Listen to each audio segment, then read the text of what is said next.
RSS कब तक हिंदू भाइयों को डराती रहेगी? दशहरा पर मोहन भागवत ने भारत के हिंदुओं से बड़ी अपील क्या कर दी कि देश की राजनीति में भूचाल आ गया। विपक्ष के तमाम नेता आरएसएस प्रमुख के बयान पर अपनी प्रतिक्रिया दे रहे हैं। इसी कड़ी में अखिलेश के नेता और पूर्व सांसद एसटी हसन का भी नाम जुड़ गया। उन्होंने भी भागवत की तरह हिंदू भाइयों को सावधान कर दिया।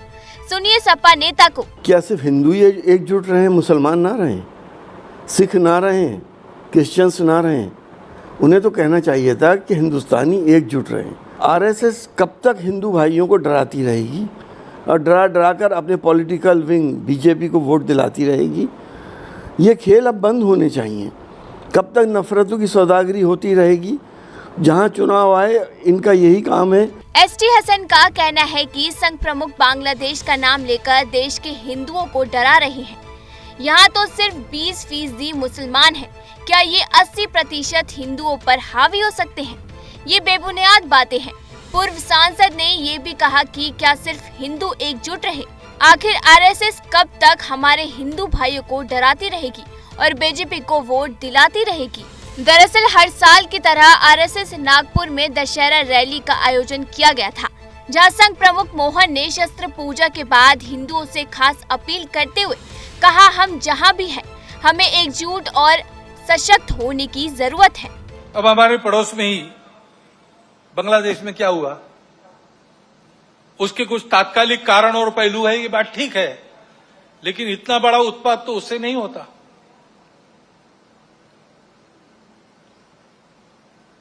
वो कारण उनकी चर्चा जिनका विषय है वो करें, परंतु दो बातें ध्यान में आती है। पहली बात है कि उस उत्पात के कारण वहां के हिंदू समाज पर जो अत्याचार बार बार होते हैं, उस परंपरा को फिर से दोहराया गया।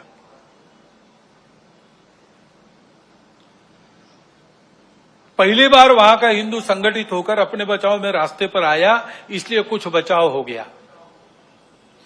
परंतु कहीं कोई गड़बड़ हो, दुर्बलों पर अपना गुस्सा निकालने की ये जो कट्टरपन की प्रवृत्ति है, वो प्रवृत्ति जब तक वहां विद्यमान है, तब तक वहां के हिंदू क्या, वहां के सभी अल्पसंख्यक उनके सर पे खतरे की तलवार लटकी रहेंगी।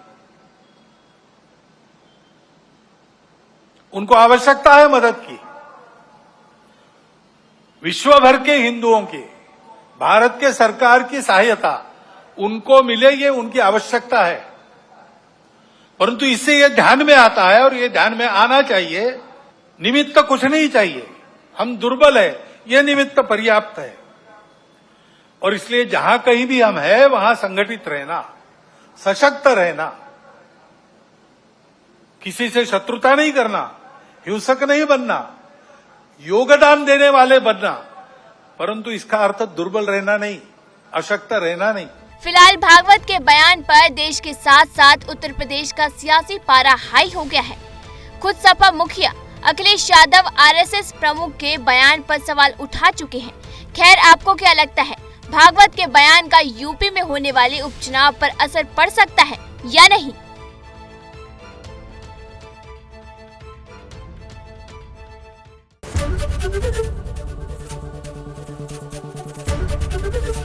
एबीपी गंगा, खबर आपकी, जुबान आपकी।